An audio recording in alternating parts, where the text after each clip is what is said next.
Hiya, Georgie.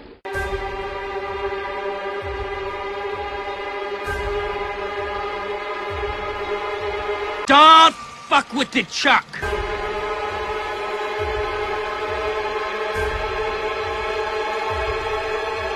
Welcome to my nightmare.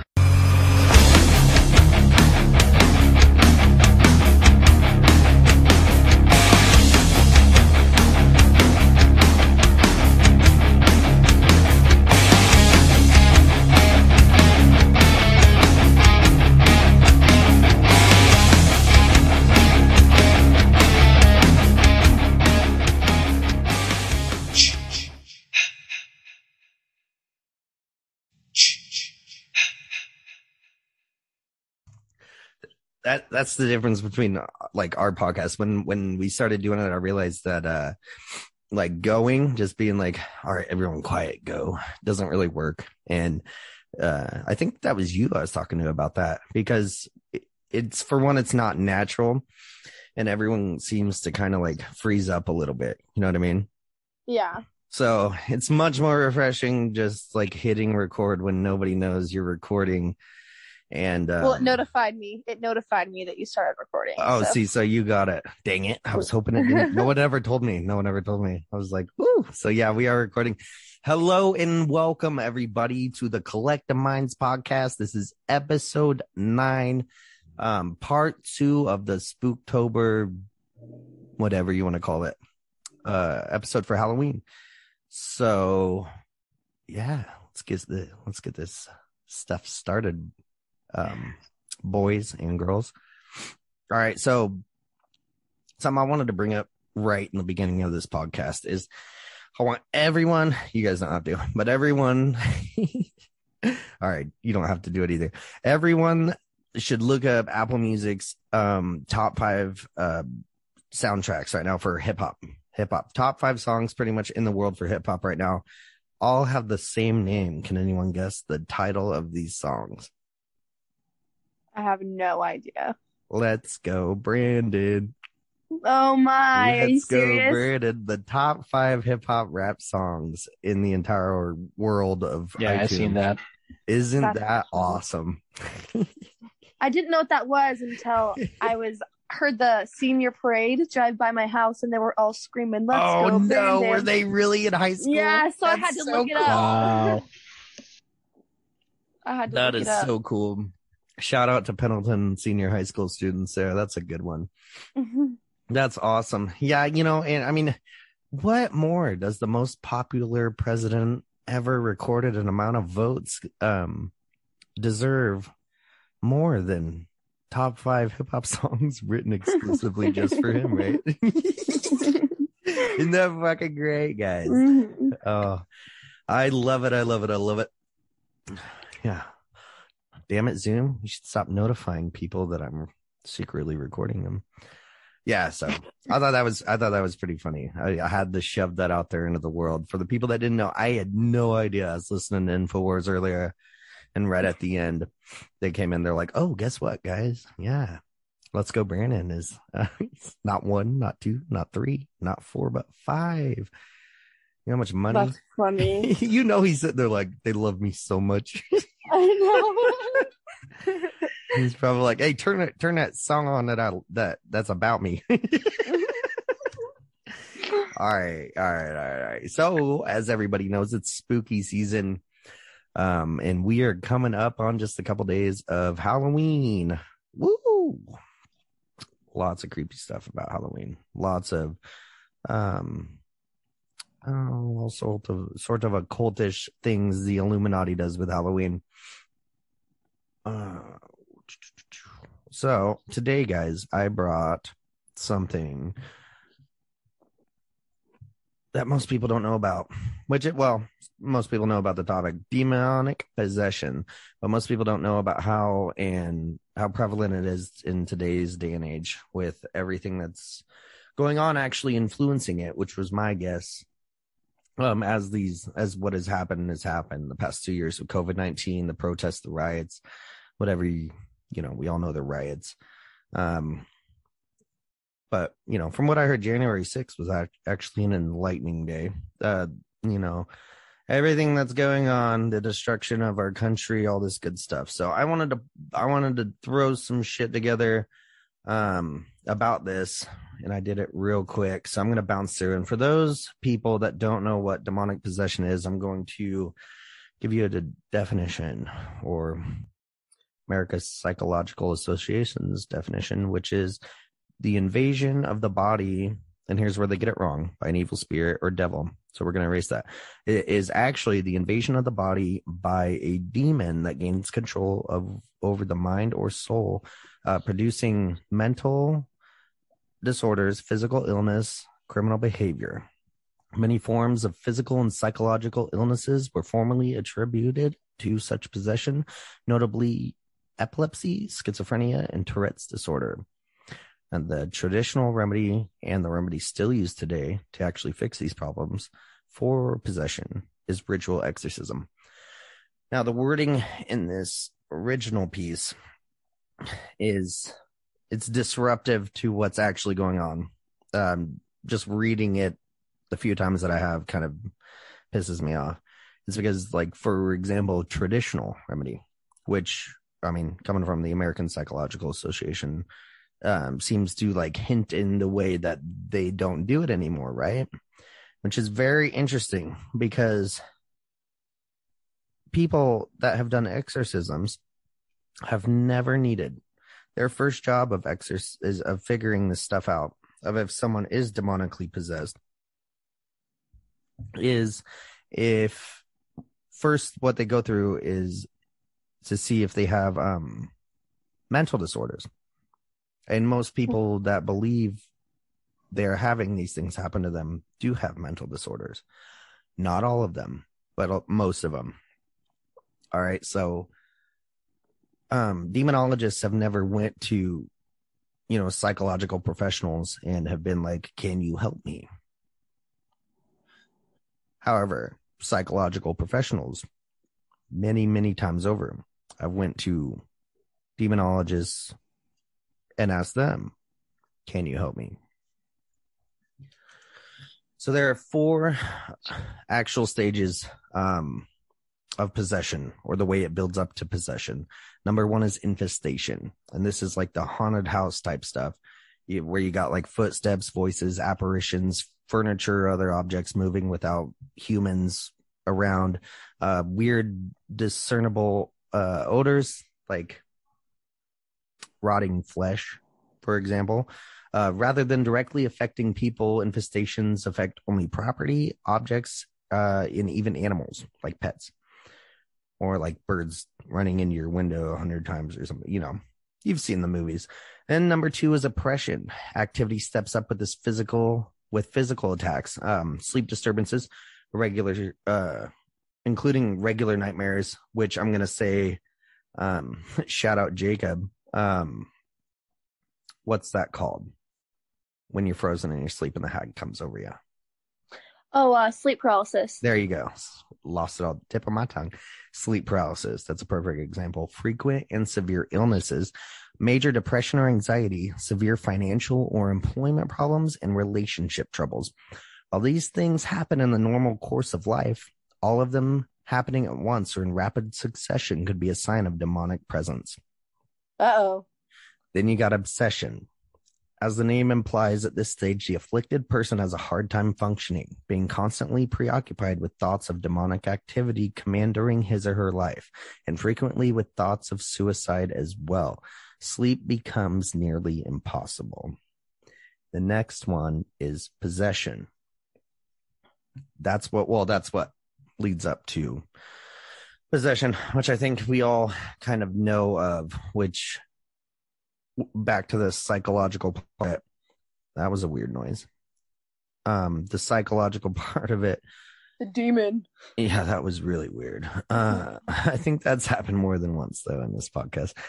Is when it takes we'll go back to the original definition: invasion of the body that gains control of the mind or soul, producing mental disorders, physical illness, or criminal behavior.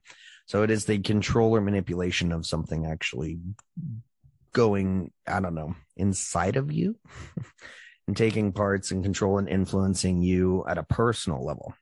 So as you see 1 through 3, it increasingly gets closer and closer to affecting you on a personal level. So wait, what was the first one you said? So the first one was infestation, and that's the haunted. Yeah. And that's when there's something around you in your house. It's not really affecting you. It's messing with your stuff. Okay. I'm pretty sure I have that. No, for real. Yeah. Tell me Probably about whatever's fucking with the sound. Tell me about it. For real? Yeah. Well, I don't know. Like, I just always have weird vibes. Like, there's something around. My things will just be moved. Well, this one time. So you've been in my house, my apartment. Oh yeah. It's small. So I was walking from my bathroom into my living room, and I got to pass through the bedroom.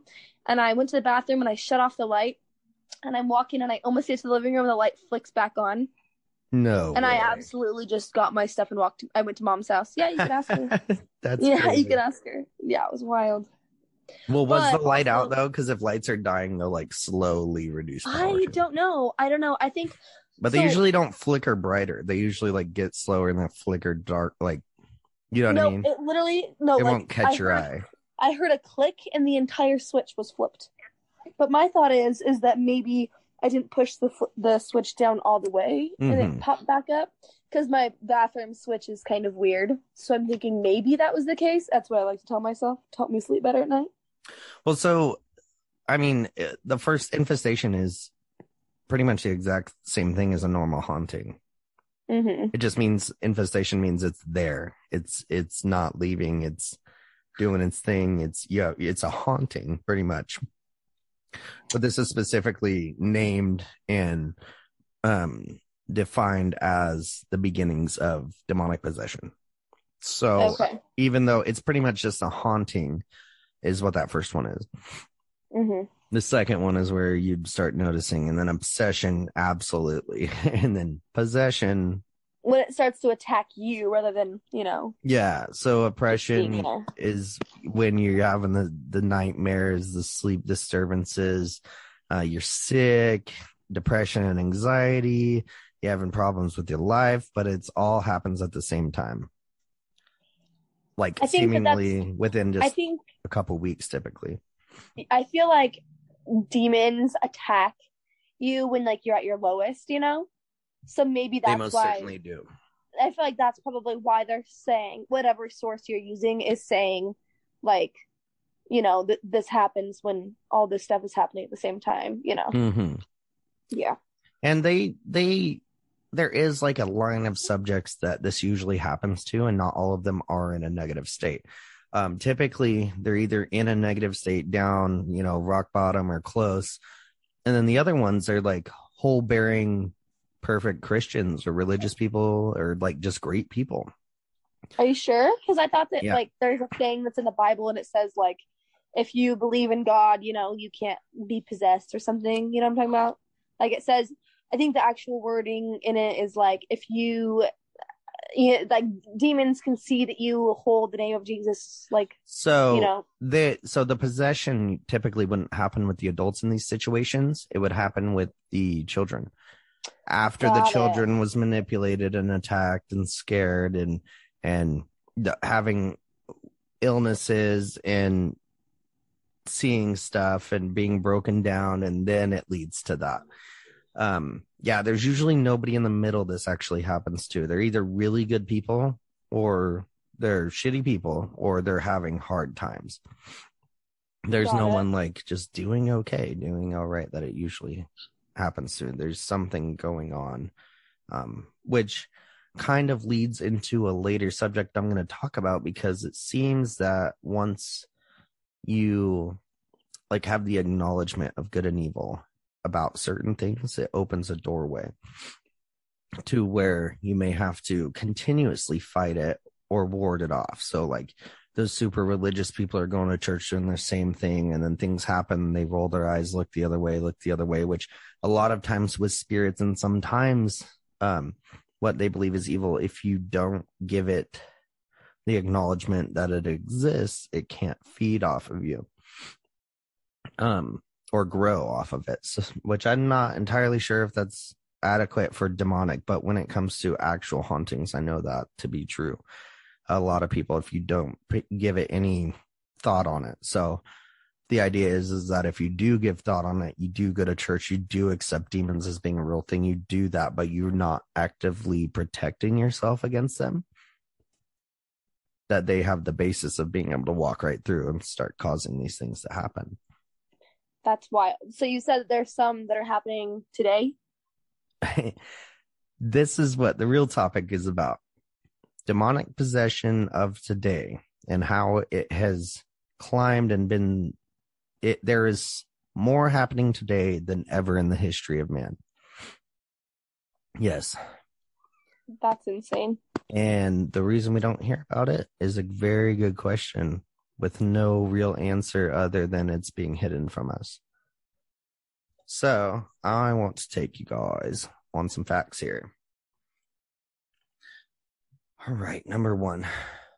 Okay, so polls conducted in recent decades by Gallup and the data firm YouGov suggest that roughly half of Americans believe in demonic possession is being real. The percentage who believe in the devil is even higher and in fact has been growing. Gallup polls shows that the number rose from 55% in 1990 to 70% in 2007. So what do you think it's at in 2021? I have no idea. Me either. I didn't look that one up, but you see the increase, right? So my guess is based on just this fact that it's went up, right? And as I said before, the more that people agree that these things exist, and with today's day and age, the less amount of people actively protecting themselves against these things that they do know exist or believe exist, right? As both have gone up. Yeah. Which could be the correlation in the amount of just the regular amount of possessions or even just demonic interactions that's been going on. So number two, so in February of 2018, after seeing a threefold increase in the demand for exorcisms, the Vatican announces that it would hold a week-long conference to train priests in how to rid people of demonic possessions. These are just news facts I'm throwing out at you, building up over the years. So, 2007, there we go, jump to 2018. Number three, the official exorcist amount for Indianapolis has received 1,700 requests, over 1,700 requests in 2018, that same year. So the Vatican knew something was going on. They started bringing in people to train. And that same year, just for Indianapolis, over 1,700 requests. Dang. Yeah, that's insane. Just, right? Indianapolis, the city, right? I questioned that week-long training because that doesn't include teaching those priests Latin, because most of those exorcist events or sessions is not in English. No, it's all in Latin. Yeah. Yeah, and I agree. And I also believe that in 2018, the Vatican wasn't like, from what I know about the Vatican now and before and what it actually is and how it is, does coincide with the Illuminati, and pretty much is in its own root form a satanic worshiping cult. Is that what they were just trying to do, is get people to shut up and to make some money? So this is probably a dumb question, but what's the Vatican? It's like the Catholic hierarchy of like the world. Okay, got it. Is it in Italy? Yeah, it's its own country, technically, in Italy. So it's like the people that make all decisions for the Catholic Church, I'm pretty sure. That is a good question. Yeah. It's like the boss of the boss of the boss. Like, aren't they higher than the Pope? No, the Pope sits at the top at the Vatican. Gotcha. Yeah, so the Vatican is like run by the Pope. Yeah. Or, I mean, depending. You know what I mean? They're probably those vampires, Austin. Yeah. They probably are vampires. All right, I got another one for you guys. And this one will hit closer to home for you, Lillian. So, hold on. Let it go to number 4. All right. In Portland, Oregon, Archbishop Alexander Sample led a procession of more than 200 people to a Park City on October 17th of 2020, offered a prayer, then conducted a Latin exorcism rite intended to purge the community of evil. The event followed more than 4 months of racial justice protests in Portland, quote unquote, mostly peaceful, but sometimes fueling violence and riots. On the same day, 600 miles to the south, San Francisco Archbishop Salvatore Cordileone, I can't say it, Cordileone, performed an exorcism ceremony outside a Catholic church in San Rafael, where protesters had earlier toppled a statue of Father Junipero Serra.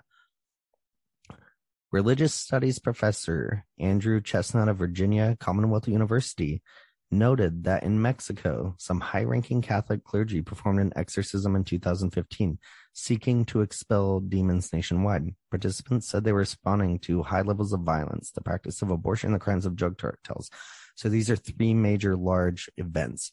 And the reason that 2015 one comes up is because there hadn't been one that big since that one in Mexico that they had known. And these happened last year after the riots and everything. Something is going on. I feel like Portland is possessed altogether. I believe that what's happening is a giant ritual that's been prepared for over 100 years. Over 100 years. We're at 110 years now? Is it 110 or 100? All you hear out of Portland is just like crazy, negative, horrible things happening, you know? Mm-hmm. Keep Portland weird, man. I know I'm really late to this, and I know I missed a lot. There you are. I've already gone over it or not, but the Pacific Northwest is like one of the biggest trafficking areas, or was, and I can't remember exactly when, but I remember learning about it, probably 10 years ago, and they have a lot of like underground systems there. You can literally go on tours and go see like pretty much like underground, like I wouldn't even call them prostitution rings. They're more like, you know what they are. You know what I mean? They're not prostitution rings. They're forcing people to do things that they don't want to do. That correlates perfectly, actually, to this, because we're talking about the rise in demonic possession of today's day and age, and with that increase of both of those things is part of that ginormous ritual that I believe is going on. You know what I think a lot of it is too?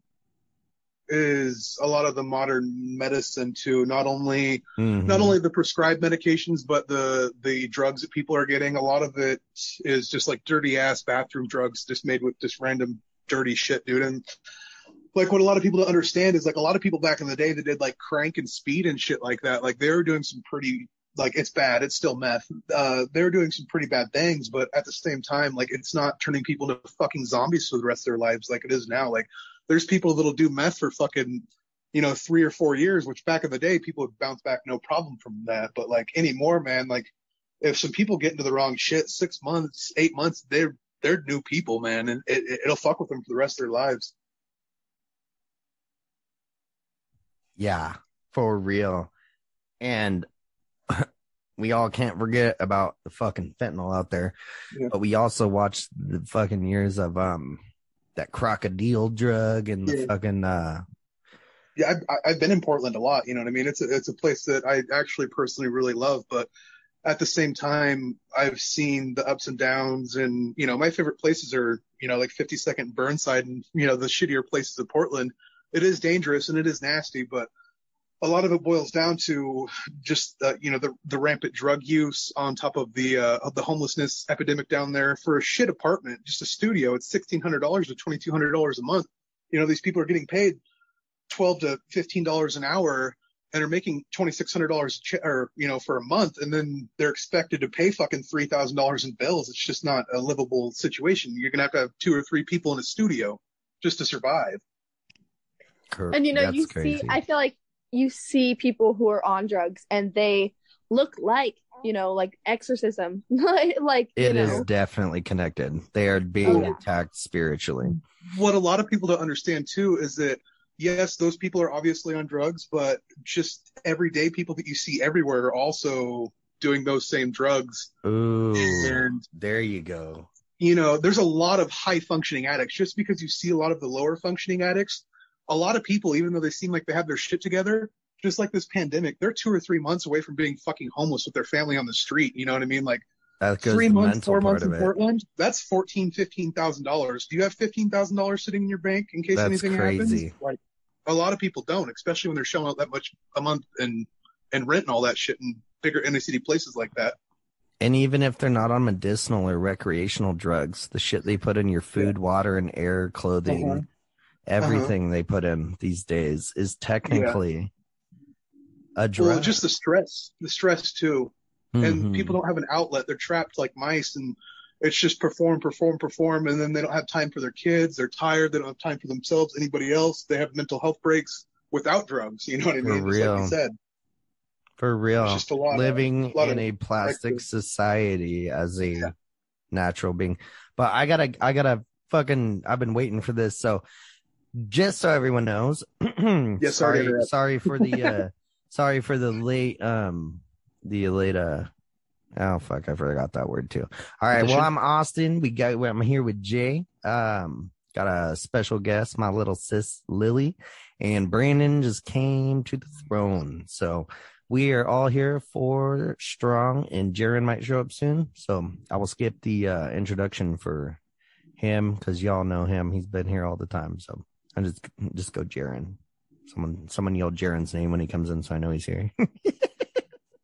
Yeah, Brandon, that's insane. So you're right. The influences are way more stronger. And those stresses. And I believe, like, I've seen, like, okay, this is kind of fucked up. But for example, I was just down there this weekend, and like one of the shittiest people in my fucking family, my uncle, right? He's a fucking God. That's all I'm going to say.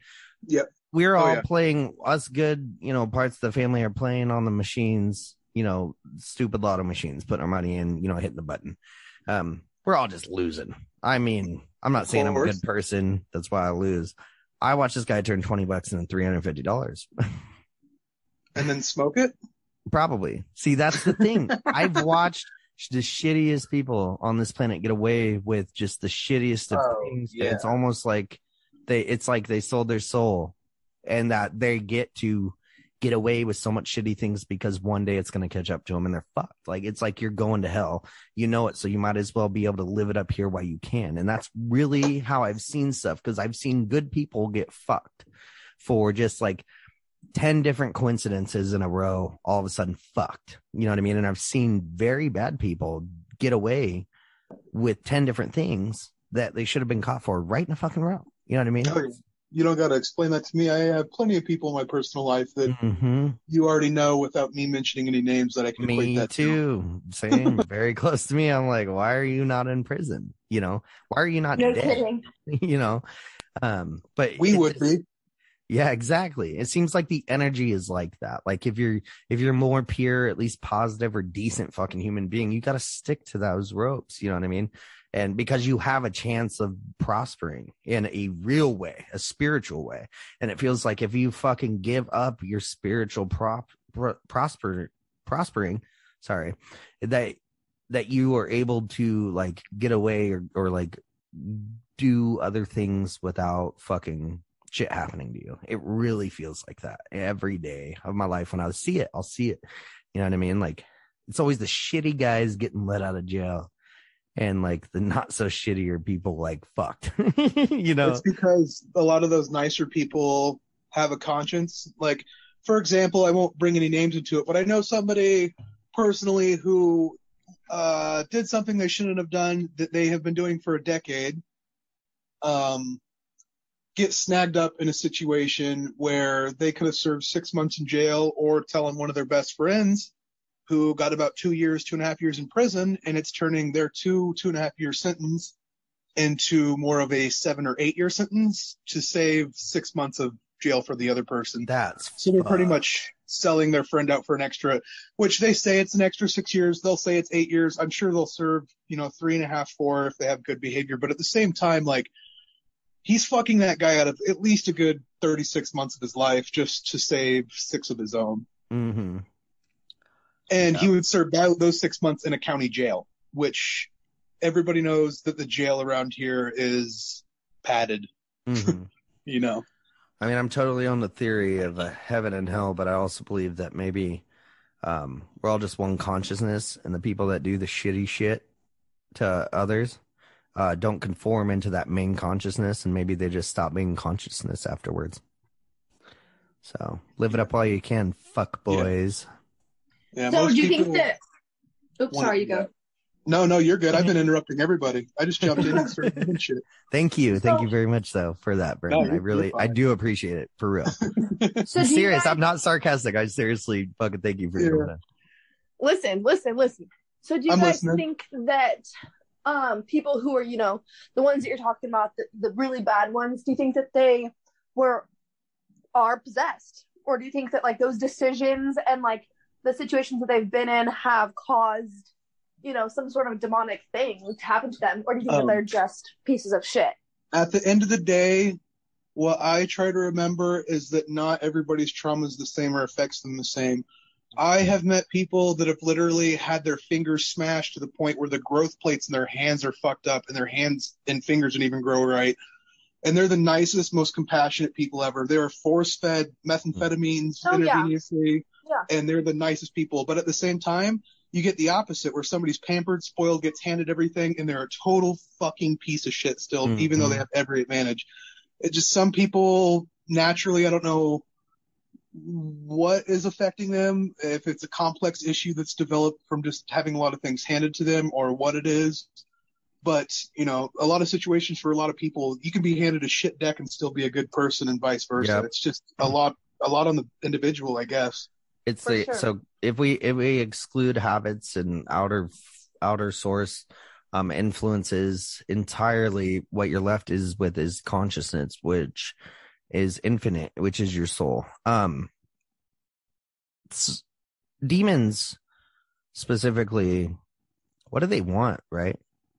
They don't want you. Control. They don't want your body. It's not supernatural. What do they want?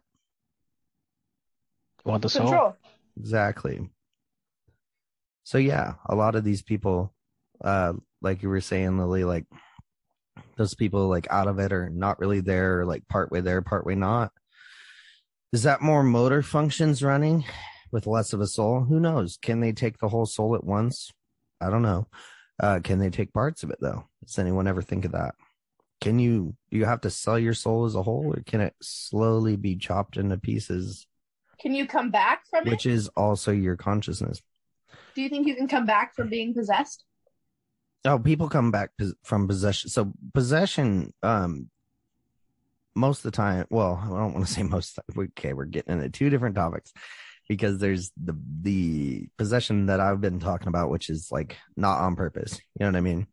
And then I do believe that some people totally go down a dark way and do slowly, like for the examples I just gave, hand it out or give larger chunks out. And that's where you see it. It's hard to say, can you come back? The Bible says many things. All the Bibles say many things. I believe that there's hope for, I guess, everybody, as long as they have the capability of wanting it. Mental health is just a really, really hard thing in the first place. It's hard to pinpoint if you want to call it demonic possession. Some people just have post-traumatic disorders, but mania comes in a lot of forms and from a lot of different things, man. Everyday stress can cause somebody just to break into a manic episode. And, we put a lot of pressure on ourselves, and, we're all just a bad fucking day away from having a day just like that, man. And that's what a lot of people don't understand is, they want to point people, be like, this person, is having this episode, this person's having that episode. Tell you the truth, man, all of us probably will at one point in our life. And it's just a reality of life, man. You lose things and lose people. Like, It's gonna hit a nerve one of these days. That's how life works. I want to say something though that you missed, which was that like the psychological professionals all right, so the demonologists and the people that perform exorcisms have never went to a psychologist and asked for help. But many, many, many, many, many times over, psychologists and mental health professionals many times have went to demonologists and exorcists for help. And that was based off the definition of the psychological whatever forum that fucking came out with their definition of demonic possession. And I'd love to point that out to them too, is that no one ever, and well, the argument is why a lot too, and they say this, what is the mental like formula for people having like committing exorcisms on people? Why does that work more sometimes on patients than our mental health treatment, is what their question was about it. But you don't see, never has an exorcist or demonologist going, why has the mental health specialist shit worked better than my exorcism? You know what I mean? There is definitely a line in between those two fucking topics. And yes, there's mental health disorders. Yes, there's these real things. I think they're more prevalent in today's age. I think the amount of information we're receiving and the stresses and the living in a fake world. I mean, everyone wants the new shit, the new technology. This is we're not animals, but we live in an animalistic we're disassociated. world. Yes. Is the big picture is going from a natural world to a non-natural world. Yeah. You know, and changing what we're supposed to do. And, you know, it's fucking crazy. I mean, people, like even the idea of people working nights. Yeah. But we don't have night vision. That's got to fuck with people. Like not just like openly mentally like, oh, I don't get enough sleep. No, you get enough sleep, but like we don't have night vision.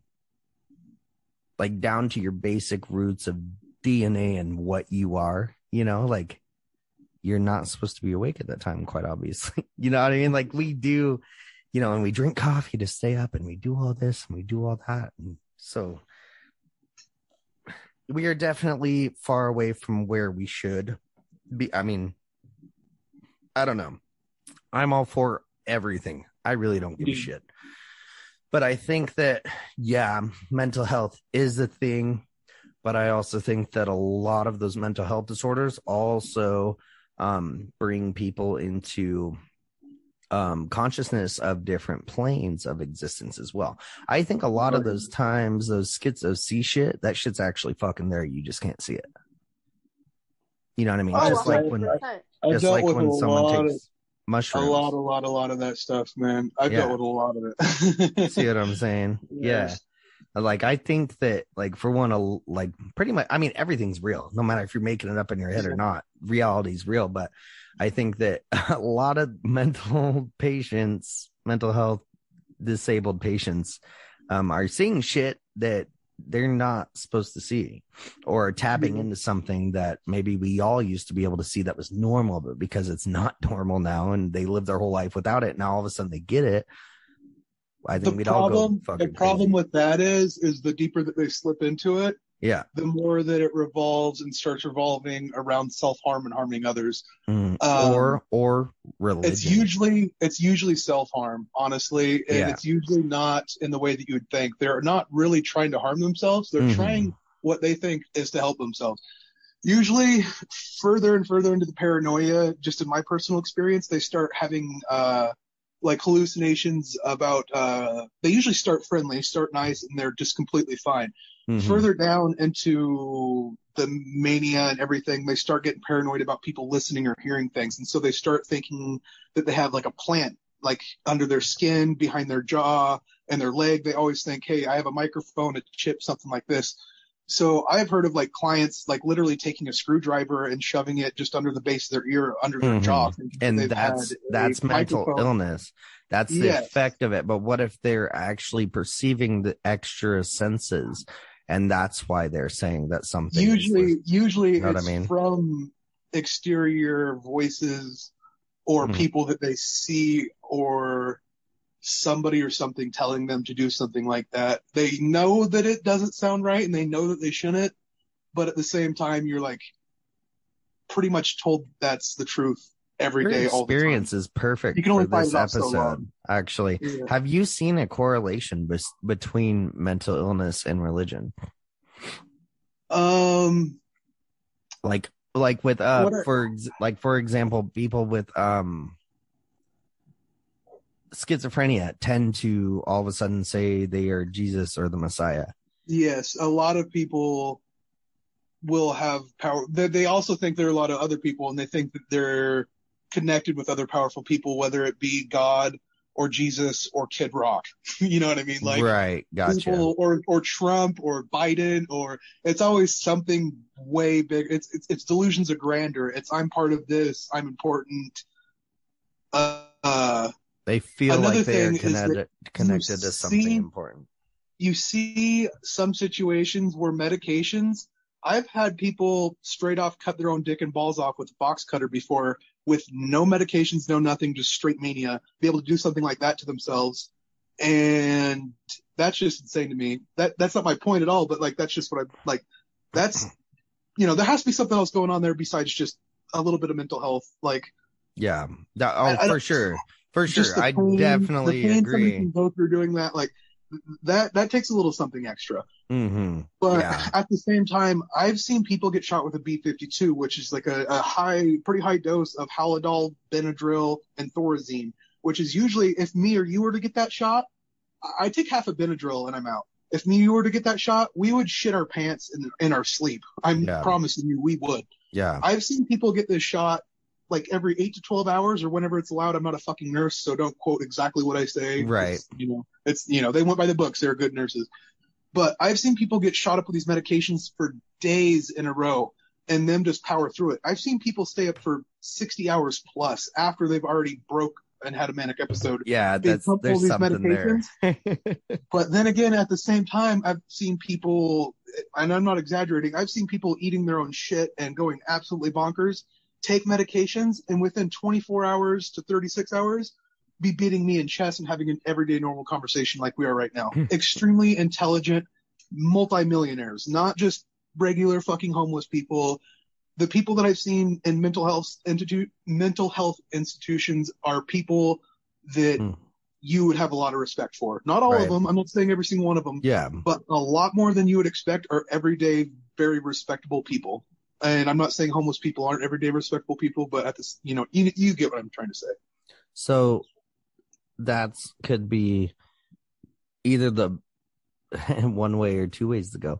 The body has to conform to the consciousness, or the consciousness has to conform to the body. Yeah. That's fucking crazy. So yeah, it sounds like a mix. I mean, if your brain's falling apart, how is someone so brilliant that could, be a very great, awesome chess player? Counting 3, 4, 5, 6. Which they beat me. I'm retarded, so it doesn't really equate. Well, you know what I mean. I mean, we're just talking examples here, not exactly specific. I get you. Yeah, I get you. He's like, this isn't checkers, Brandon. What's the fucking difference, man? That shit. But yeah, the fucking wonderment of the mind, body, and soul, boys. Yeah. And girl.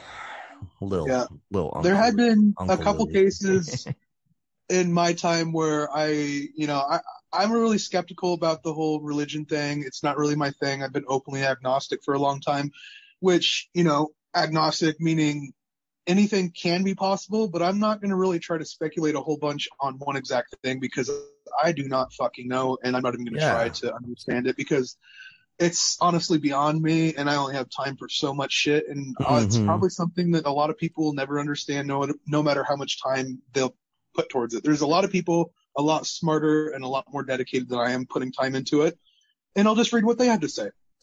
I believe that there's something out there we are definitely a part of, and that fucking doing good and progressing the ultimatum of humanity is on that thing's fucking top tier subject list.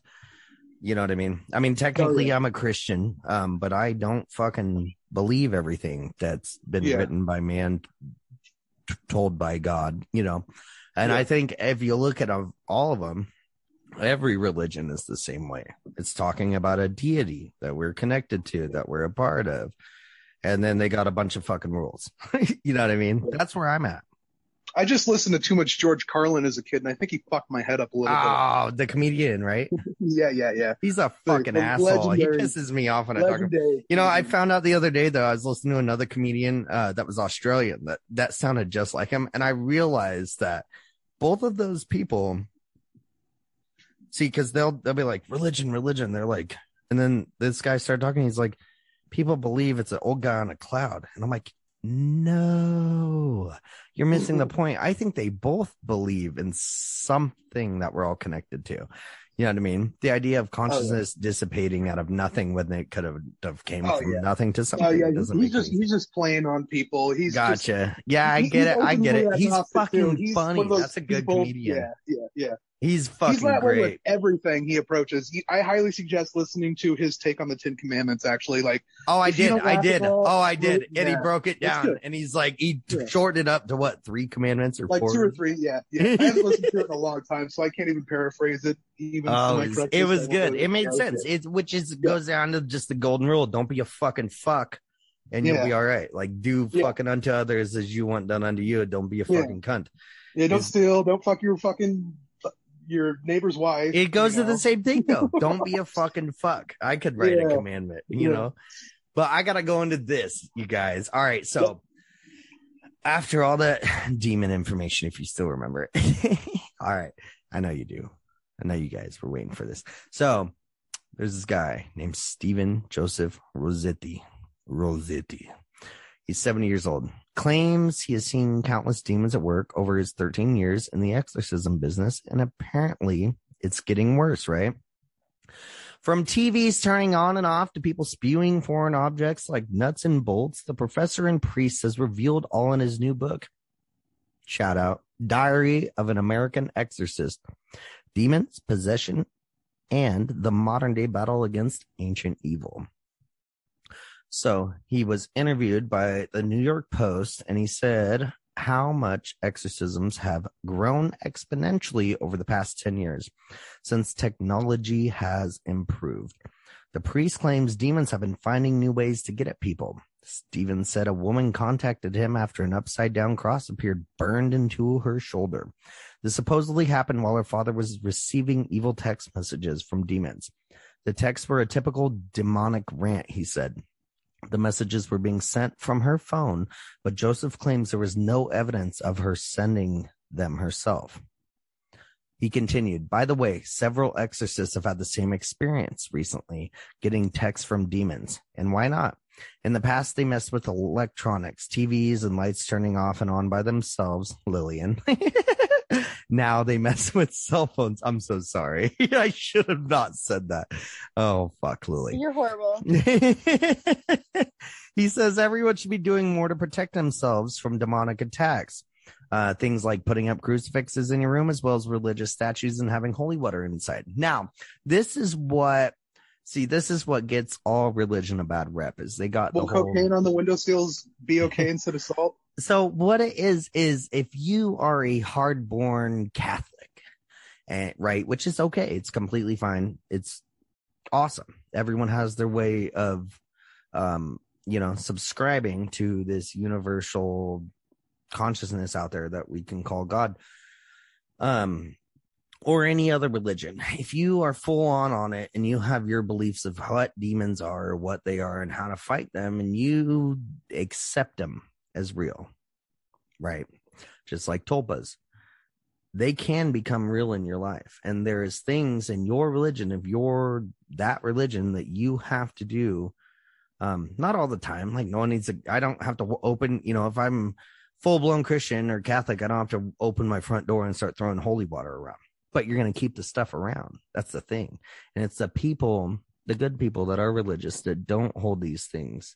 The protection as sacred as they do their religion, that tend to be demonically possessed. as well as people down on their luck. As I said before, people in negative situations. There's really nobody in the middle that actually gets these. It's either the high up or the low ball. And that's kind of what we've been talking about, right? The good people get fucked. The bad people get away with it. People in the middle, you know. But, yeah, fuck, right? So he also talked about how, like, he had received, before having, like, committing an exorcism, he was receiving messages from the girl that was possessed, her phone. And this goes into what I talked about, how I believe that AI is another form of like the Ouija board in its own sense, but way more powerful. And that when they caught the AIs talking in communication with them, that to each other, that the people, the scientists or whatever, couldn't explain, was that I honestly believe that AI could totally be controlled, or could be demons. Now, I've had this conversation with multiple people, and multiple people are like, no, all the demons were fallen angels, but that's incorrect. From what many of these exorcists have said, is that there's a hierarchy. There's different levels. It's like an army. So they were created from nothing. And the definition of AI resembles, artificial intelligence resembles the definition of demons very well when you look between the lines. It is an intelligence created with a purpose or two, right? Excuse me. Committed to doing certain coded or told to, right, objectives. It is literally the New Age demonic definition.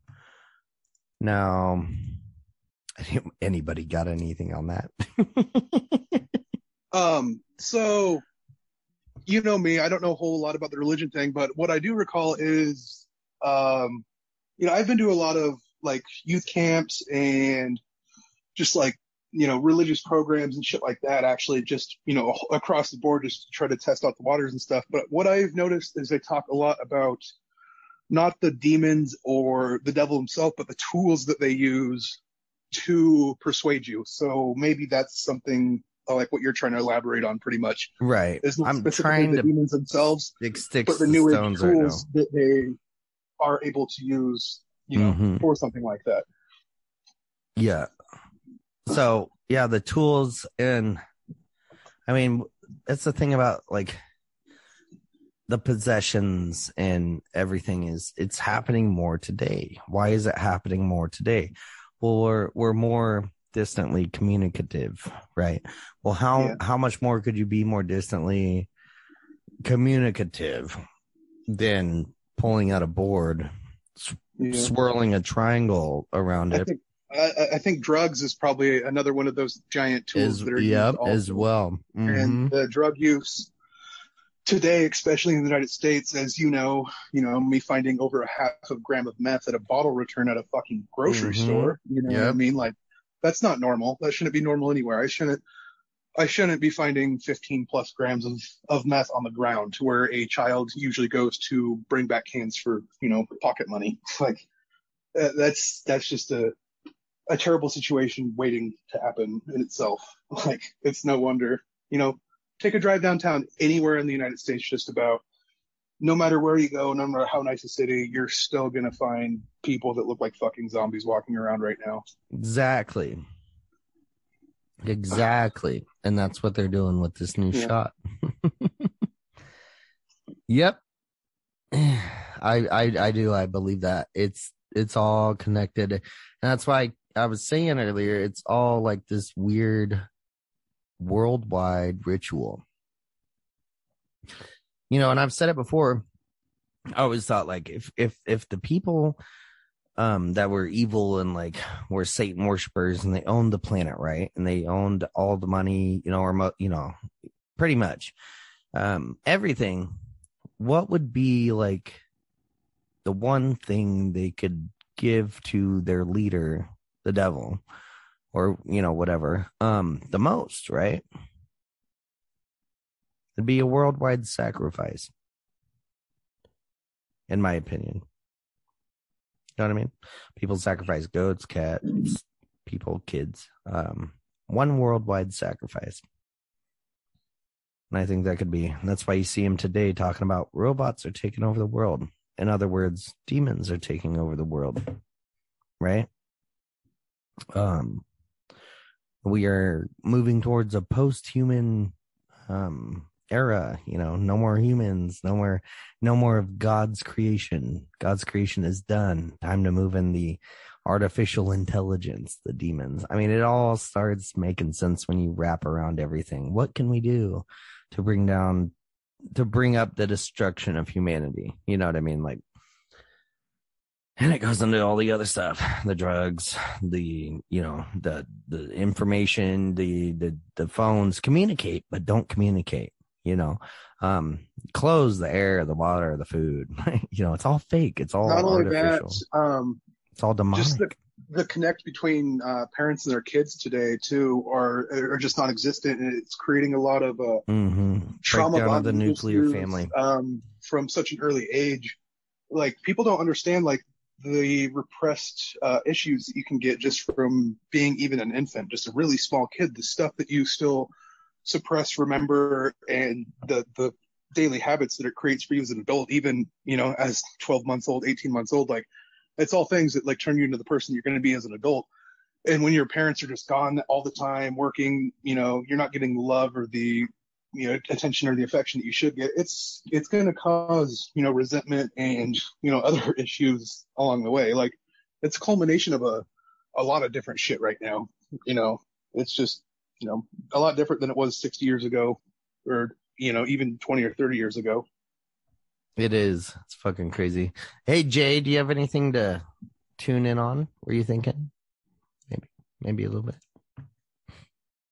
I know Jay's head's been twisting this whole time. Nothing right now. Nothing. How about you, Willis? I don't know. I just think it's all wild. I think that maybe it's not different from, today is not different from then. I think now it's just talked about, Now it's more thrown in everyone's faces in a way that's normal. Yeah. It's normal. It's the new normal, right? Yeah. Oh, yeah. I'm sure they still have the same issues 100%, but like, you can't operate a household anymore hardly with just like a single parent with like another parent pretty much just there to, be around the household to raise. You can, but like, it's just not a realistic scenario like it used to be, not long ago. But yeah, I totally agree. Can I read something to you guys? Once again, I already read this to you. But I'm going to read it to you, and I want you guys to think about everything we just talked about for the past however long. And to the audience, this is a very important part of this episode, right? And I want to read this to you again. Number 1, infestation. Number 2, oppression. Number 3, obsession. Number 4, possession. Look at what we've talked about. Now let's skip the haunted stuff. Infestation. Look at what's been going around for so long. Right? Look at the people surrounding us. Look at what's going on. The darkness, the fucked up shit that's happening. It's everywhere. The oppression is when it starts affecting you. Your mental health, your financial shit, your relationship problems.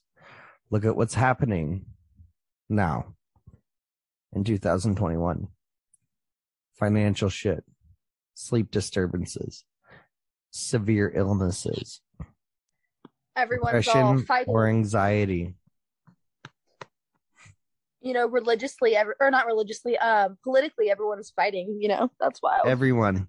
People are sick. People are anxious. People are having employment problems. They're having financial problems. They're having hard times of sleeping. This was said last year that people are having harder times of sleep, not being able to sleep as good or not being able to go to sleep. Then we have obsession, right? Being constantly preoccupied with thoughts. In this definition, demonic activity. Being constantly preoccupied with thoughts of the horrible shit that's happening around you. This goes with a lot of people frequently having thoughts of suicide as well, which we've had suicide numbers in the past 2 years blow out of fucking proportion. And we don't even know the numbers yet because they're afraid to release it to us. This is also where sleep becomes nearly impossible. Or in other words, rest. Has anyone felt rested in a while? Hard time functioning in a world where they want to take your rights away, make you wear a mask, make you take a vaccine, make you accept the presidency, make you accept this and that and that and this. And there's so many fucking genders and rules and terrorists being let into your country and borders wide open. The next stage, you guys, is possession.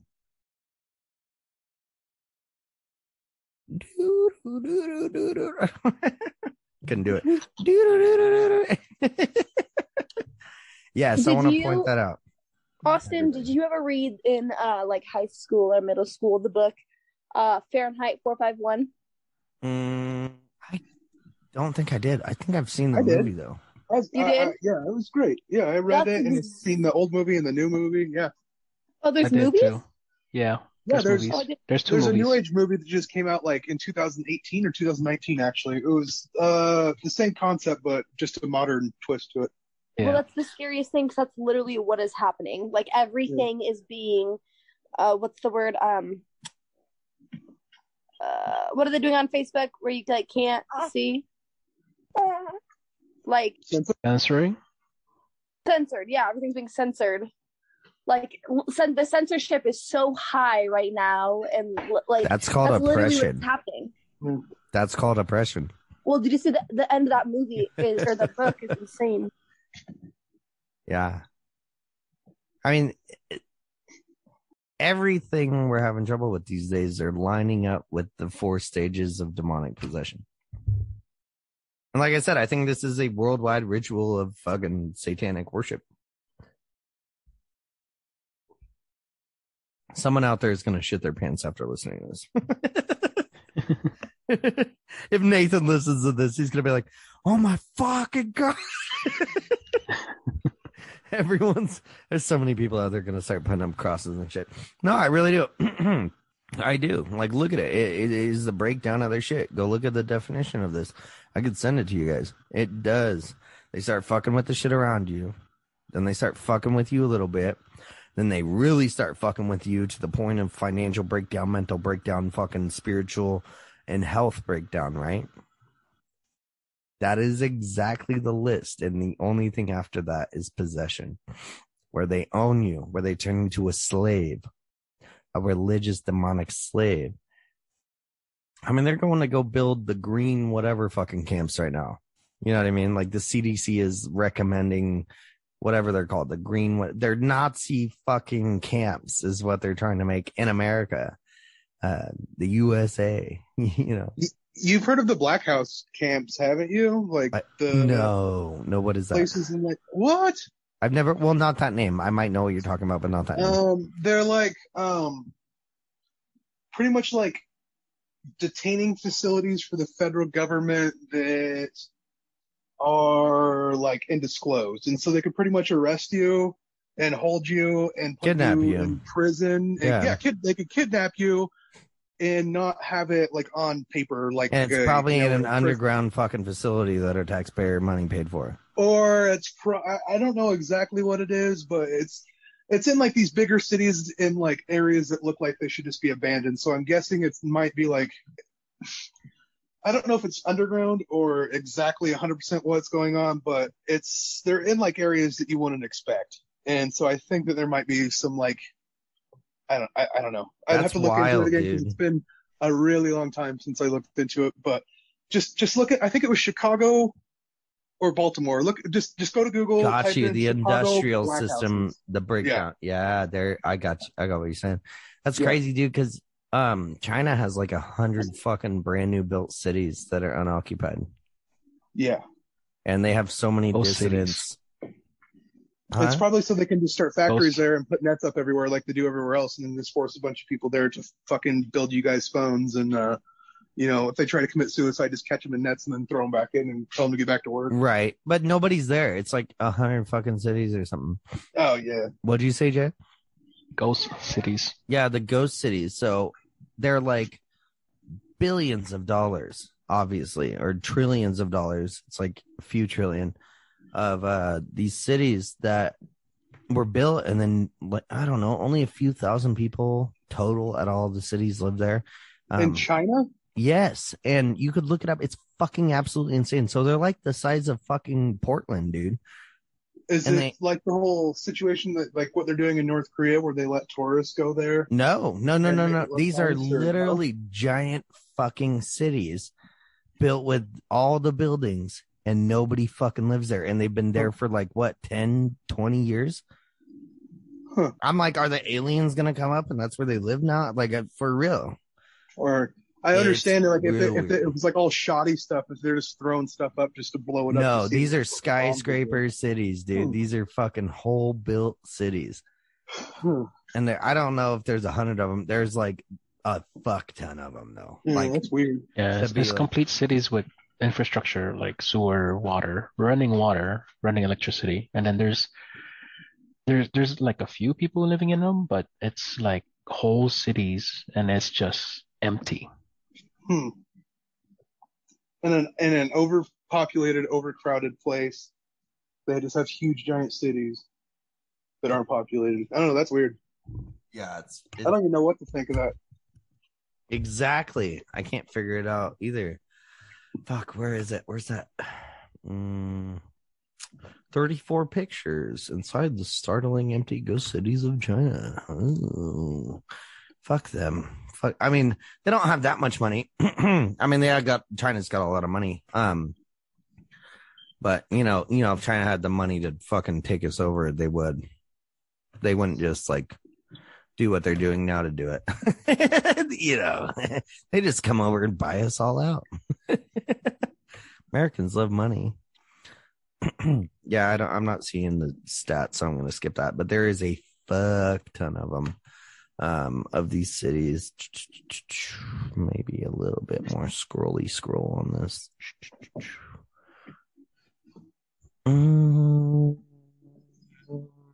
They have tier 3 and tier 4 cities. I mean, like, literally. Yeah, I'm not seeing it. I'm not gonna dive too hard into it. But anyway, you guys want to hear some famous demonic possessions real quick? Sure. That was a real question. You guys want to hear some? Yeah. It wasn't a rhetorical question, goddammit. I mean, it is because I'm gonna make you listen anyway. But Yeah. I didn't know I had a choice. I was just waiting. and I don't know. I feel like it's so. All right, number one. I answered. I was just muted. I'm just an asshole. You're like, yeah, muted. All right, number one, Robbie Mannheim, more commonly known as Roland Doe. Roland Doe's exorcism was one of the most famous exorcisms ever performed, eventually transformed into the Hollywood box office hit, The Exorcist. Y'all ever heard of it? To protect the 14-year-old boy's identity, the priest involved in his exorcism referring to him by the pseudonym Roland Doe. In preparation Sounds like a rapper. for the imminent for the imminent death, Roland's aunt encouraged him to contact her using a Ouija board post-mortem. After her death, he followed this advice, opening a door to the world of the living for there's that noise again. Of the living for demons who eventually possessed him. During his possession, it is said that numerous religious artifacts flew off the walls, often accompanied by unexplained noises, heavy footsteps, and disconcerting sounds of scratching. Very common with demonic possession. Eventually, the possession became so severe that the boy's speech began to change. From his mouth came the language of tongues spoken in gritty, guttural voice, quite unlike anything Roland had uttered before. He levitated in the air, writhing, whilst deep scratches, words, and claw marks appeared on his skin. All right, guys. Number 2, Annalise Mitchell. Annalise Mitchell was a 16-year-old girl with a history of epilepsy and mental illness for which she had been receiving treatment at a local psychiatric hospital. But in 1973, she started to lose her grip on reality and became suicidal, refused to touch religious artifacts, and even began to hear voices. Annalise underwent roughly 70 exorcisms over 10 months. Ultimately dying in 1976 after almost a year of exorcism rites-based starvation. She was believed to have been possessed by approximately 6 demons, one of whom was said to have been Hitler. And we got Anna Eklund. Anna Eklund began displaying signs of demonic possession at the age of 14. While she was raised a devout Catholic, her father and aunt practiced witchcraft, cursing the girl daily and using herbs to taint her food. Eventually, the curses began to take hold of her, though. She became physically unable to enter churches and grew highly averse to religious artifacts. After a supposedly successful exorcism in 1912, it is said that Eklund's father and aunt prayed to Satan for her continued suffering. What a fucking asshole. Both of the lot of them. Within a year, she became possessed by multiple demons and entities, though. The spirits who were believed to have possessed Annalise Mitchell. Oh, I read that fucking wrong. It is said that Eklund's father and aunt prayed to Satan for continued suffering. Within a year, she became possessed by multiple demons and entities, the very spirits who were believed to have possessed Annalise Mitchell.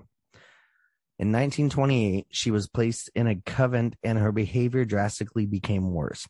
Anna would often throw her food on the floor, sensing that it had been blessed by the nuns who were caring for her. She had also been seen levitating, vomiting in the presence of the priest, speaking foreign languages very fluently, despite never having heard them before at all. After 23 days of suffering and 3 exorcisms, she was finally declared free from the demonic entities who had possessed her.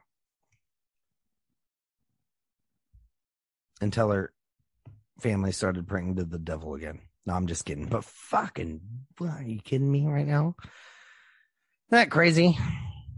Jeez. Please, Satan, don't let her get possessed by your devils again. Please, Satan. Okay. Hold on. I think Austin's possessed. I hear some fucking banjos in the background with that fucking story. That's what I hear. You know what I mean? I feel possessed at times, but that's just because I drink too much milk. Wow. That toilet definitely feels possessed.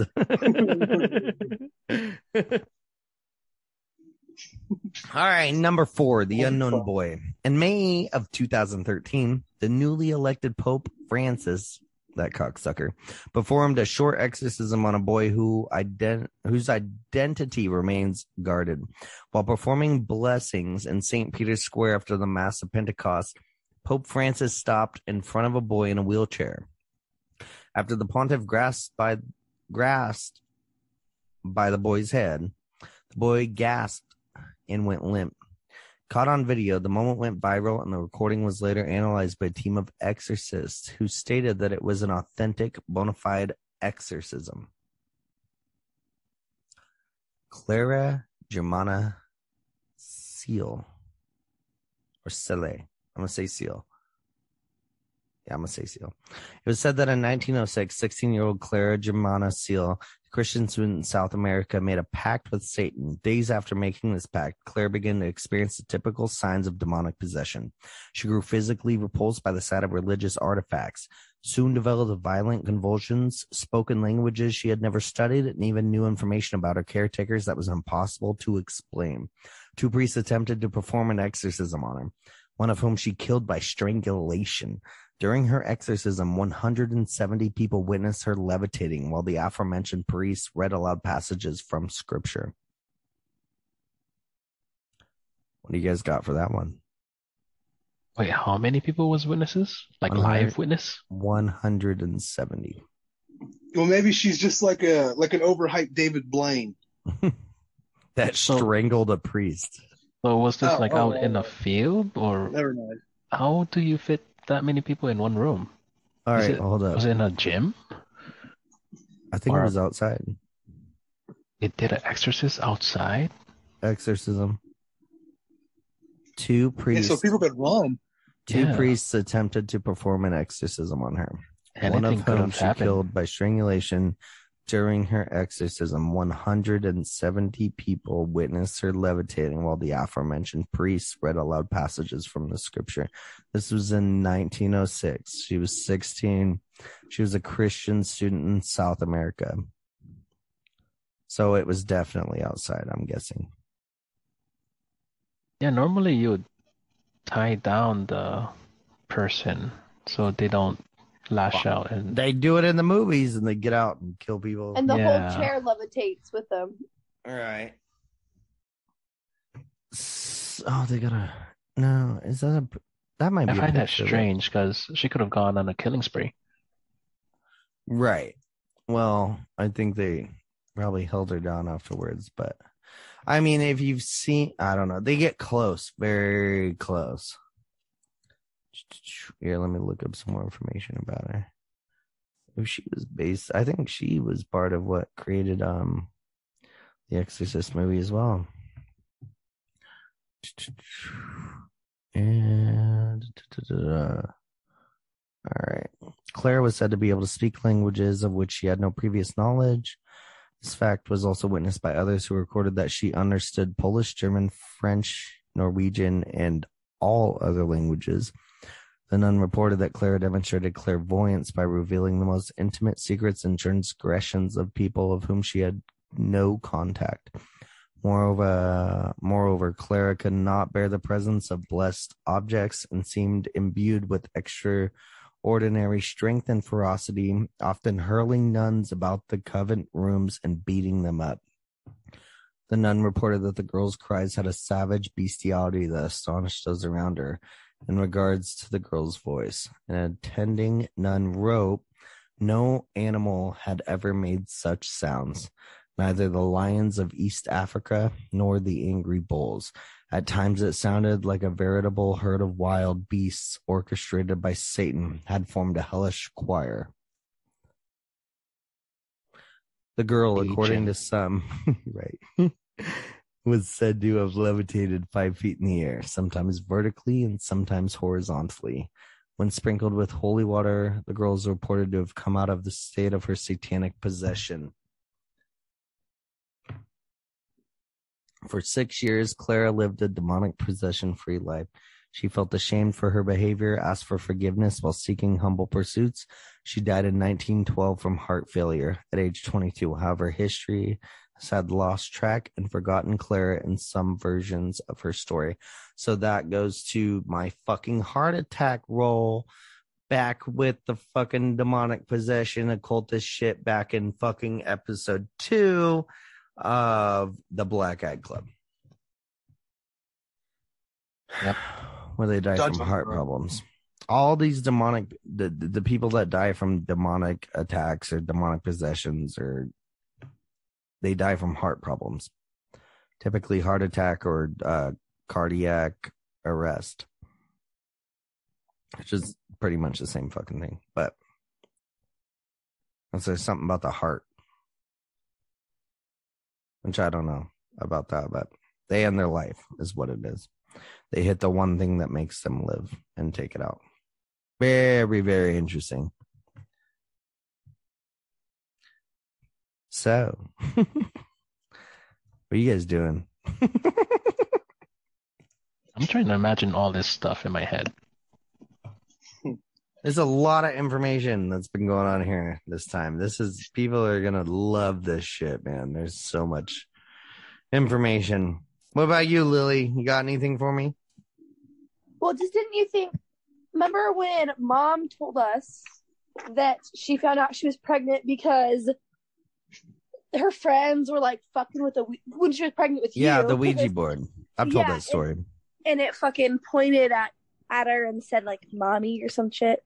Actually, and she had talked to it and it said Eston Axon, which it said what?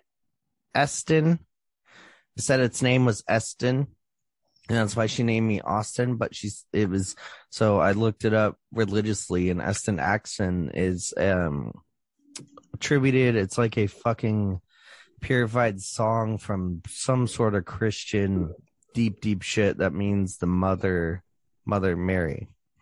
She named you after a fucking demon? No, so whatever was talking to her. So much. Listen, whatever she was talking whatever she was talking to was claiming to be Mother Mary, but like an ancient name for her. Huh. Well, I was gonna say, like, is your mom Mother Mary and you're Jesus? I'm not. Yeah, I'm definitely not Jesus. I tried walking on water. The only time you're ever gonna see me walk on water is running, and it's if something touches my foot and I'm swimming. You know what I mean? Or a shark coming. If a shark ever coming after me, you guys are gonna see some crazy biblical shit happen. Oh, sharks are fine, man. They bite like 10 people a year. Yeah, I'll be one of them motherfuckers in the water and I'm out. Brandon, fuck you. I'll be that guy. You'd be like, you know what? Austin, lives matter, man. If it weren't for those fucking 10 shark attacks a year, I'd be more worried about them butterflies, man. I am worried about them. I ain't seen a butterfly yet. It's kind of getting suspicious, honestly. You're worried about butterflies? Yeah. Oh, yeah. He's very worried about butterflies. She missed that episode. Oh, yeah. Oh, shit. Moths are better. I love moths. I call them nighttime butterflies. Mom loves moths. Oh, she's fucking deathly afraid because one time when she was a kid, she had like a fever, and she had like a fever hallucination where moths were attacking her. So she's like afraid of fucking moths. And Austin's such a dick. When we were kids, he used to like catch them. Oh, I'll still do that shit. And open them in her. Fuck, that's. She'd be in the bathroom doing her makeup. I throw a big ass moth in there and shut the door. You're a dick. Austin would never instigate anything. I would never do such things. Ever. How dare you? How dare Me either. You? I didn't do that shit either as a kid. That's like her friend James, who's afraid of frogs. That shit's fucking hilarious. Oh man, I chased fucking somebody around when we were camping with a toad, a big old nasty toad. It was pissing all over the place and stuff. They're fucking tripping over coolers and shit trying to get away from it. It was so funny. Camping's fun, okay? Oh yeah. All right. So, anybody got anything else for me? No? Oh, I got something related but unrelated. Let's do it. But related to the night vision goggles. But kind of related, but not possession related. So disclaimer. This is by memory. I've heard of this story long ago, and it's by a really old guy now, if he's still alive, that had his dad like a high-ranking colonel in the military. I've tried looking for original information from like unclassified information from the military, but I don't think this part of the technology was ever released or documented or declassified. So everyone knows about night vision goggles, right? They show a green light, you look through them and you can see almost everything in front of you, right? Oh, yeah. So back in the early days when they were making it, around the Vietnam War era, they had the very, very, very first night vision goggles. They were testing it in the field in the Vietnam War, and instead of green, they were using red, the red spectrum instead of the green spectrum light. So the story goes, there's this aerial patrol. So it's 3 helicopters, old Hueys, full of soldiers, machine guns on both sides of the helicopter, right? So they're flying side by side, far apart enough so like they don't disturb each other, kind of thing, or hit each other. But they're flying in a line, and these guys are testing these night vision goggles. Again, they're showing a red tint instead of the normal green that everyone knows about. So they're flying in the night, doing their little patrol over Vietnam, and one of the soldiers, just scoping out the area, starts seeing like these flying gargoyles starting to like catch up to them, kind of thing, and they started flying in between the helicopters. So he freaks out and starts shooting. Unfortunately, the direction he was shooting at was towards the other helicopter. So once he started shooting, the other helicopter was like, "Hey, what the hell?" And then all the soldiers was trying to look at them or where that fire was shooting was coming from, and then they saw it too through their night vision goggles. So basically, they saw like flying gargoyle, flying demon type of monsters, like flying and then flying next to them. And as soon as they start shooting at these things, which their bullets were just going through them, like it's as if they're not really solid. The bullets are just going straight right through them. The gargoyles, I guess, noticed that people were seeing them. Like they noticed that they can see them, and it's like they acknowledge that the human beings can see the gargoyles flying next to them. So they turned and started attacking. So it ended up being like one of those accidental reports where so and so started shooting the other helicopter, and so hit the pilot, crash landed, blah blah blah. But once they got the reports from all the soldiers, especially from the person who started shooting, I guess they came to a conclusion that those like those initial night vision goggles was seeing into like another dimension in the red spectrum of the light. And immediately, so if you look through the history of the night vision goggle, they went through several iterations really quick during the Vietnam War. And I'm pretty sure the reason why is because of that red tint, and they switched to the green tint. The earliest production of the night vision goggle or scope, because they had a rifle mounted scope, was version 2B. You can't find anything earlier than that. I'm not sure if they were destroyed or retrofitted or updated from that original version into like better lens, different light, or whatever. But anything before version 2B, you can't find anywhere. You can't find any information about that spec or any diagrams of how to make it, kind of thing. And that's my story. I know why. Yeah. Yeah, I just learned this not very long ago. Just like with the Sasquatch, how they see the lighting. So you're more likely to catch things in other dimensions on camera or be able to see them with earlier versions of technology. Mm-hmm.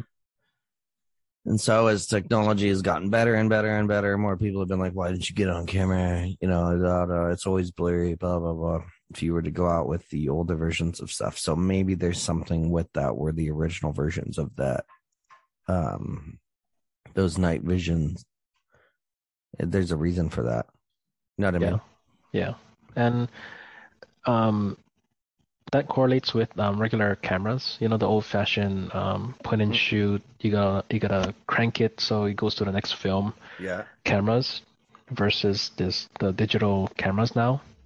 You don't know what the digital cameras are filtering out using those processors built in. Yeah, and they're putting out a light, and I think that light frequency is the reason we're not seeing shit. Yeah. So like when you take a picture, like your camera is always putting out a light, or not even just flash, just your camera itself. Like like light is rays bouncing off of one thing and reflecting off of another. And taking a picture is a lot like that, just multiple times in a certain way. Now that we're more digital, I think that it literally is the perfect Photoshop technology to remove that completely of what you could see. I think it's a limiting technology and not necessarily like an advanced one. Yeah. But yeah, you're right, dude. That's crazy. Do you have specifics on those gargoyles?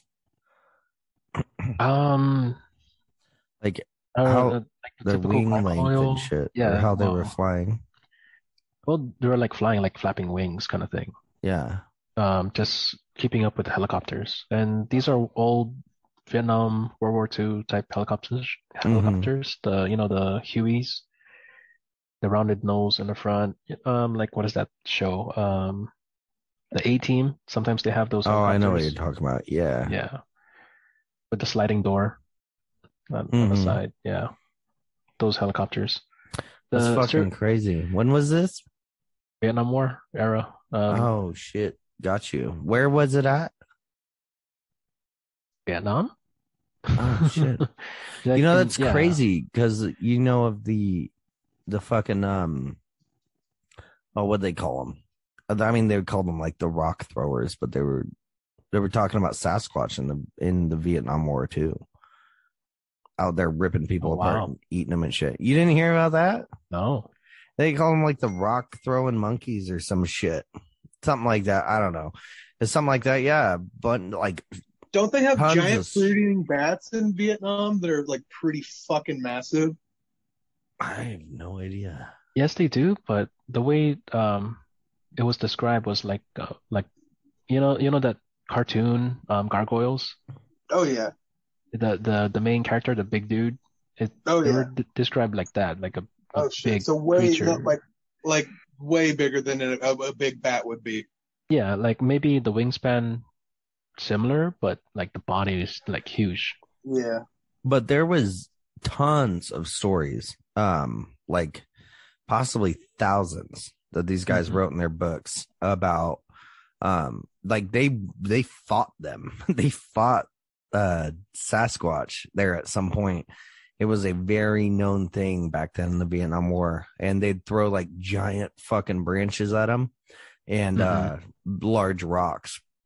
So that's like why they were, I don't know. I mean, I don't think for one, America obviously did that on purpose, just like they did Afghanistan. But I think there's a big part of it that has to do with, I don't think they were just fighting fucking people over there. Yeah. You know what I mean?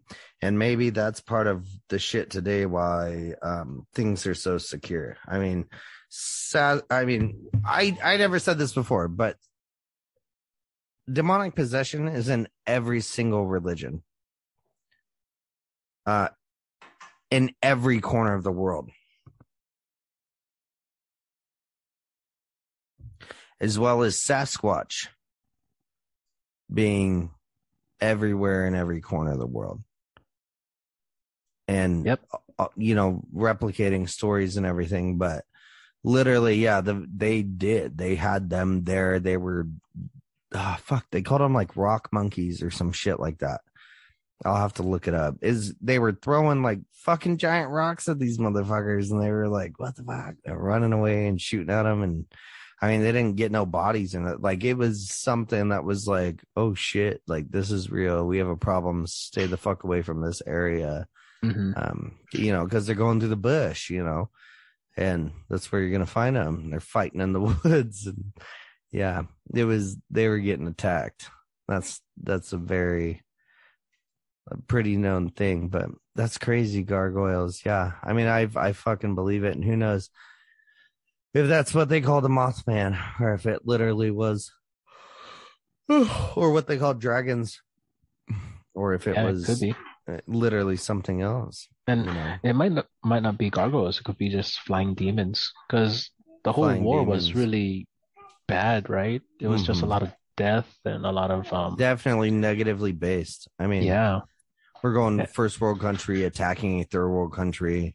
I mean, I don't blame them, because we like to tell history on the side of who won, which the U.S. is a fucking piece of shit when it comes to that. But they used to have posters for the Vietnamese people that were like, the Americans were demons, and if they got you, they're gonna kill you and do horrible shit to you. So like, they'd show up to villages, and women and children would jump off of cliffs. They would line up at like a whole village full of women and children, and would jump off to their death, because they're like, it's better we do this than encounter the Americans. Yeah, and those entities, they could have been around, like feeding off of the negative energies, just like what is recorded with the Mothman, in horrible things that happen. Like even 9/11, actually, people reported the Mothman, that in like certain times when tons of people die, like innocent people just die, that's when the Mothman's reported. Every fucking time is when something big's about to go down, like right before it and then right after it. Like it's there to suck in that energy or something, like feed off of it. And that fucking crazy. It sounded like the Vietnam War had a few of them, huh? Okay, yeah. Who knows? Could have been flying demons. Could have been something crazy. Could have been cryptid. Fuck. So many angles to go at this, Jay. You and your fucking awesome ass shit you bring to the table, man. And like, they're prototypes, right? The prototypes never survive. Yeah. Right. Allegedly. Yeah. I'm not sure. Are the prototypes of the animal-human hybrids still alive? I don't know. Me either, man. I could be one. Fuck. Who knows?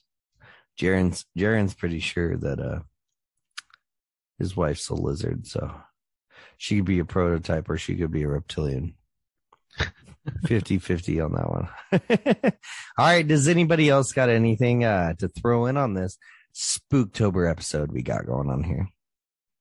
Come on, Lily. I know you got something. Hey, what's that story that you told me about when you were a kid? And the thing in the TV. Tell that. Oh, fuck. Have I ever told that story? It's fucking gnarly. I don't think I ever told that story. I told that story to Mortis Media and had his ass read it. It was great.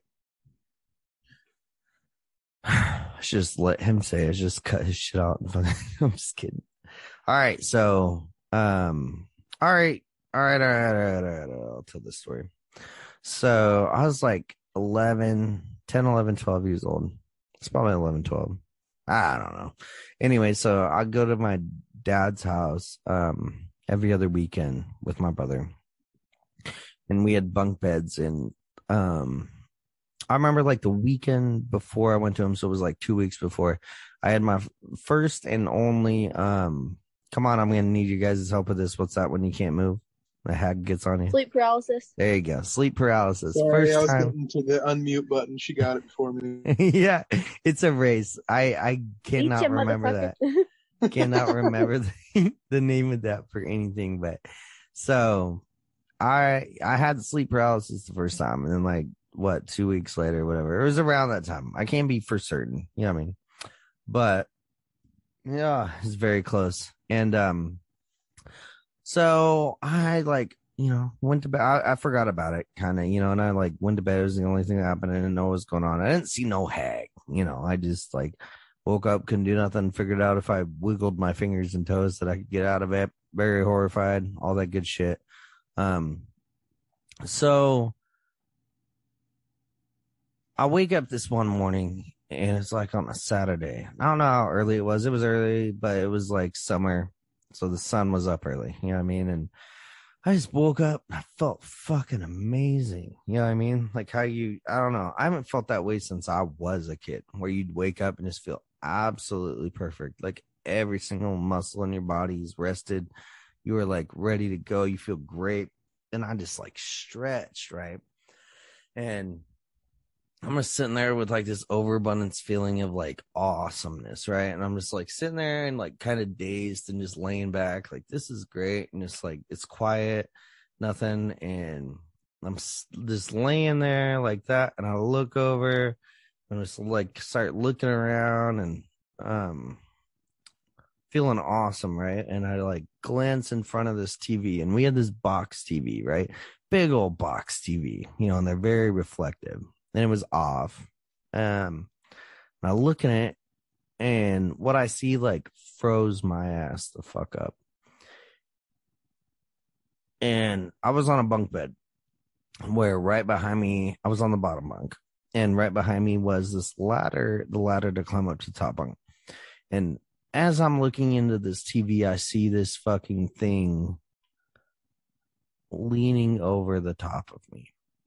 This thing is naked. I can't really tell the color, but if I'm gonna guess, it's green. And it is huge, super skinny. And if I was to guess the height now, it'd be about 7 feet tall, but bent over right over me, right over my face, looking down at me, staring down. So I couldn't really see its face, but I could see it, but not, it's butt ass naked. And I freeze. And I'm sitting there, and all of a sudden my heart goes like that. And I'm staring at this thing for probably 15, 20 seconds in the fucking TV, going like, I'm just seeing something right. I'm just seeing something right. I'm just seeing something right. And nothing changes.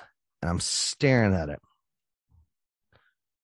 And I like shut my eyes, and my heart's going. And I'm like, the only obvious solution to this situation that I have no fucking idea of what is going on is to close my fucking eyes and to slowly roll over like I'm asleep and to pull the blanket over my head. And I do this, and I cover my head, and my heart's going. And I sit there for about 30 minutes. I don't even know how long. It could have been hours. I don't even know. But at some point, I got the balls. I ripped the fucking blankets off me, looked up, nothing was there.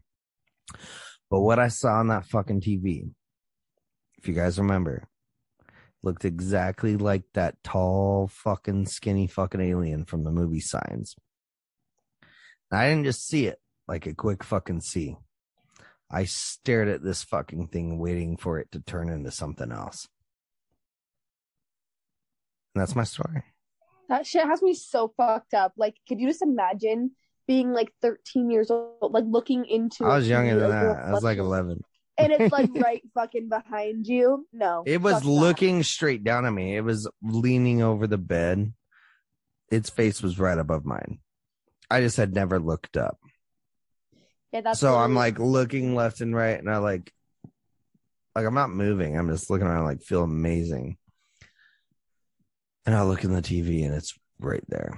And all of a sudden, I go from absolutely feeling like awesome to absolute like horrifying. And there was nothing there that could have been there. There's nothing hanging on it. There's nothing. And I never went back to sleep. Nothing See, that's moved. wild. Nothing. That's like, and I stared at it for at least 20 seconds, if not long. I was like frozen in fear. But my theory on it is that it, whatever it was that it fed on fear. And that morning, it got the rawest form of fear it could have fucking had, going from absolute like amazing feeling. I think that was part of its objective, was that how good I felt that morning, to absolute like horrification. it ate that shit up. It got every single fucking bit of that shit. Yeah. And that's the story that I always keep in the back of my head of like, is this shit real? And I'm like, I know that this shit is fucking real. Whatever that was 150% real. I saw every detail of it. You know what I mean? This fucking thing was standing right over me. And I froze. And I froze and I stared at it, trying to convince myself that's not what I'm seeing. That's exactly what I was seeing. Austin, I told you that trippy, what's it called? When you astral projection story. Did I tell you that? You? My crazy astral projection story, yeah. Tell me about it. Dude, I thought I told you. So remember when you like were living with us and you like told me when you like woke me up? Man, you fucking pissed me off because you gave me nightmares. Oh my god, I have yet to tell that story, so don't give away any details. Well, I got to mine first. Yeah, well, you like told me, if you remember that night, you like told me how to astral project, and I was like, okay, this sounds like a good fucking time. Lily, I've seen you fucking talking. God, this girl talks in her sleep. Like showers, talks. You're fucking creepy as fuck. Yeah. But anyways, let me tell you this. So, this is probably like when you and you guys lived at that house. So that was like 5 years ago, right? I was probably like, I don't know, not very old. But I remember I was astral projecting and I was like, I don't know, have you guys ever astral projected, Jay or Brandon? No. Okay. Well, I don't know how to explain it. It just feels like floating, kind of. And you're dreaming, but you realize that you're dreaming. You're like awake in your dream. I don't know. It's a trippy thing. I can't really explain it. I don't know. But anyway, so the fucking pixelation is a lot different. Yeah, very much. Yeah. Oh yeah. You can see shit how you see shit when you're awake, not how you see shit when you're asleep. When you're in a dream. Yeah. No, it's legit, but then you like know that you're dreaming. The reason why I know I'm astral projecting is I look down and my feet aren't touching the ground. That's like how I know. Anyway, so you can do whatever you want. You realize you're dreaming, you can literally have full control. So I was doing this when I lucid dreaming, astral projecting. I don't know what to talk about, whatever you want to call it. So I was going and I was like flying in the air because, I fucking felt like it. So I'm going up and then all of a sudden something just sucks me in. And this sounds super weird. Just wait until the end. So something like sucks me into this house because I'm above some like, it looks like a town or something. And it sucks me into this house. And I like slam and I hit the bed really fast. And or not the bed, but I hit something really fast, and I look up above me, and I see like it looks like I'm in like a cage with no top, like there's bars all around me, which is a trip, and I'm looking up into this corner of this like a room or something, and there's this huge black thing. Like, have you guys ever seen Insidious looking ass type thing? The freaking creepy ass guy on the wall.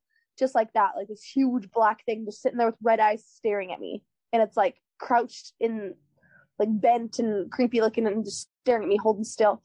And then all of a sudden it starts like crawling around that in the corner. So I'm like staring at this thing, right? Like, what the fuck is going on?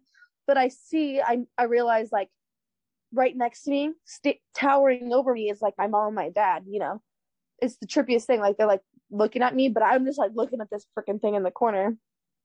Well, all of a sudden I hear something like whisper in my left ear, and I look over, and this is the stupidest thing, right?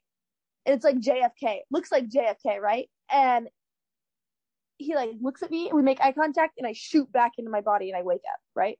So I'm like, that was the weirdest fucking dream. Like JFK, like my parents, like some cage thing. Like this like doesn't make sense. It's weird, you know? Well, then I started telling my dad this story, and he literally, this is like forever ago, but he literally starts like tearing up. And I'm like, what? What's wrong? And he's like, well, when you were born, we lived in this haunted house. Like, this house was like dead ass haunted as fuck. I don't know, Austin, if you remember this, but like dad got pushed down the stairs. Like, crazy shit happened. But apparently, I would just stare in this corner. Sorry, my kid's crying. But I would just stare in this corner. I would be laying on my bassinet, and I would just stare in this corner and scream. And they couldn't see anything. My parents would like try and give me my favorite toy, feed me, do whatever. And I would just stare in this corner and scream. Well, my dad showed me a picture because I like told him like, well, fucking why was JFK there? You know, my dad showed me a picture of my grandpa who had died when my dad was only 5. And I kid you not, that was the motherfucker in my dream. Like, he looks just like JFK kind of, you know, and that was the guy in my dream. And as soon as I saw him, like I shot back in my body and I woke up, and that was just like the trippiest thing that's ever happened. But yeah, I don't know. It's wild. It is wild. Shit. It is. That's crazy. Yeah, I know half of it. I didn't hear that. I didn't know the first part. Yeah. Lillian, you definitely have more stories of that, of stuff, but that's fucking brilliant, mate. Yeah, I know. Yours, your dad is definitely a no bullshit kind of fucking with that shit kind of guy. And that was years ago. This was years and years and years and years ago when this happened. Lily was a little baby. And then, you said that when you were a little kid. That was when our parents were still together. Long ass time ago. That was a long time ago. That's fucking crazy.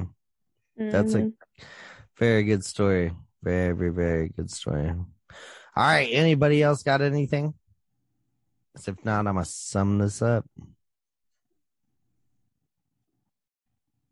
No, I don't personally. Right, Judge. All right. So I wanted to point something out to everybody, which I don't recall doing this earlier, but I may have. So guys, this is episode 9, right? This is fucking episode 9. We have made it to episode fucking 9. Now I want to tell you, episode 8 was the Spooktober episode, and from 1st to 8 of the Spooktober episode, we have done almost 13 and a half hours of podcast. So I just want to give a round of applause to everybody fucking involved. I just for real, that's me clapping. All right. I don't know how it sounds on the other end, but I'm serious. Good job, guys, for fucking everyone that's been a part of this so far. Good fucking job. We have now done probably fucking 15 hours at least of the podcast. 15 hours. And then 20 hours of talking shit after. Yeah, well, for real. For real, I know. Do you want to talk your shit now? This episode, I don't want to say it's dark and gloomy, but it's definitely factual, and it's definitely a good one for people to deep dive in. It is. It's been great. All of it is good shit, and it all correlates. And I just want to remind everybody the 4 levels of possession as they listen to this or finish this episode up. Something is happening. Do we know for sure? No, we don't. Are we getting coincidence after coincidence after coincidence? Yes, we are. So everyone take from it what you will, and leave the rest. Because nobody really gives a fuck about your negative comments. If one day we do receive comments. But I'm just kidding. So everybody, this is Spooktober, episode 9 of the fucking podcast.